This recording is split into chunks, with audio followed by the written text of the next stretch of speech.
All right, everyone, here is your Wednesday warm-up. All body weight. We'll go through our body weight sequence there. Go to your mobility complex, one each side. We'll do 3 rounds of that.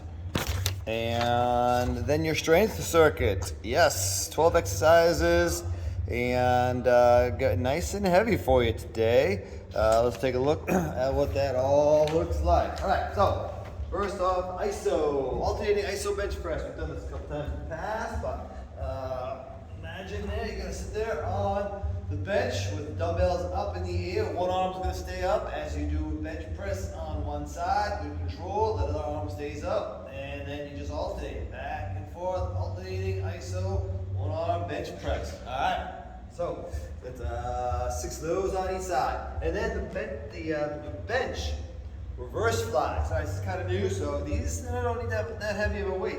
So you're on the bench here, and maybe neutral spine, neutral chin. Don't lift your head up, don't tuck your chin, just in a neutral kind of position. Your shoulders can be off the bench just a little bit, and then it's reverse fly. It's tough to get a full range of motion in this spot, but that's about what we're looking for. Slight bend in those elbows as you bring those hands up and control it on the way down. That's the key, is not to let them plop back down. I'm using 10, that's all I need for that one. You got 8 of those. All right, we got our one-legged squat, so using the assistance of your TRX, right, go down, as low as you can get. Try not to pull yourself with the bands, with the TRX, but just enough to get yourself back up. Ultimately, we're trying to get this as much of our own body weight as we can. 6 aside with those. So close grip, hands close together, palms facing you, and close grip, chin ups. Okay, if you need to use the band, put those on the knees. Same concept. You can also do a band pull down from the knees, or even in a sitting position, you can do that similar motion with the band. All right. So this is kind of a new one. Let's see how it goes. It's a combination slam ball, box jump. And the goal is to be very explosive. As soon as you slam that ball, we're jumping up on that box.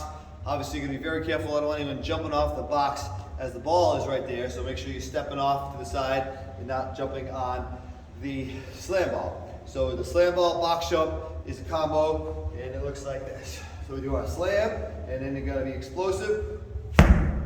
Right to your box jump, step off, make sure you're not jumping onto that ball, and that equals 1. So we're doing 8 of those. Should get the heart rate up. Challenge yourself on your height of the box. Be quick with that slam, right up onto that box jump.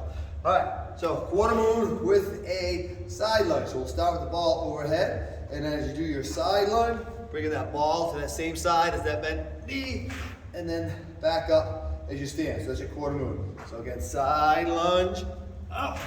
Quarter moon, 4 of those aside, that's all. All right. All right, so work with the core trainer. We're gonna go with a standing row with a calf raise. So combination again. So standing row is just holding on that bar, right? Standing row. And then at the same time, we can add that calf raise. Now we'll have some plates over there. You wanna put a plate under those toes, get a little extra range of motion. Holding on to the bar gives you a little bit of balance, I feel, so it shouldn't be too big of a deal to do this together. So, standing row with your half raise. 6 on each side of that one. And then, same position, we're gonna be standing with our side bend. For some reason, I see the people with their hand on their head, and that kind of makes sense. We're gonna do a side bend and then all the way back down the other side. So we're gonna dip down on one side and bring it all the way back up. All right, so we got 6 of those on each side. All right, it's been a little while for this body weight exercise, cross body extension. So we're gonna be in an upper plank position. And then we're gonna go up with one arm, opposite leg, kind of out to the side, back to the middle, and then straight down. So that equals 1. You're gonna do 4 of those per side. Again, we go out, keeping that balance, to the side, back to the middle, and then down.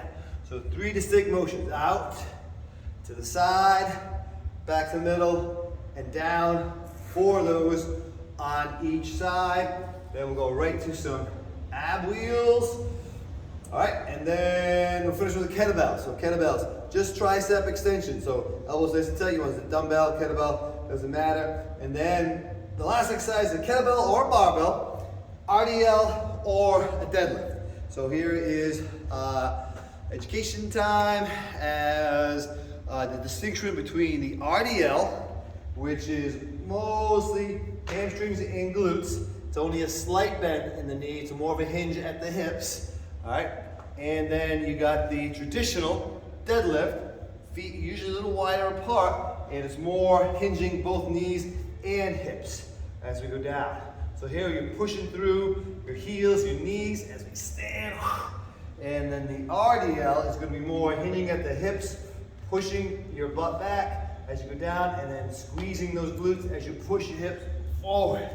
Okay, so RDL is going to use more glutes, hamstrings, and then deadlift, traditional, is going to use a little more quads, a little more lower back to help you with that. So you pick. If you want to go real nice and heavy, 2 kettlebells, barbell, with some weights on it, and then figure out if you want to try the regular deadlift or stick with the RDL. Your choice. Options. We still have options here, so give that to you to decide. And that'll do it for your Wednesday, heavy Wednesday workout. We'll see you then.